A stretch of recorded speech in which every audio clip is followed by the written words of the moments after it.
In this video, we'll talk about selection. Selecting an object is as easy as just clicking on it. Make sure that you've chosen any of these move, rotational, scale tool, or the selection tool. Now let's talk about selecting the components. Let me go inside Edge. If I click on one edge, it will select just that edge. But notice what happens if I double click on an edge. It selects the entire edge loop. I can also select an edge loop by selecting one and pressing the up arrow. If I press up arrow once again, it will select the edge ring. We can also select a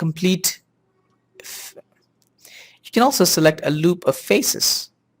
I'll go to face, select one face, and double click with shift key on the next face so that you can see that it selects all these other faces.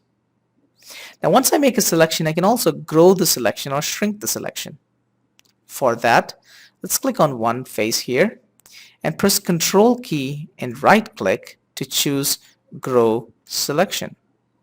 Control, right click, Grow Selection, and this will keep on growing the selection to the next set of faces.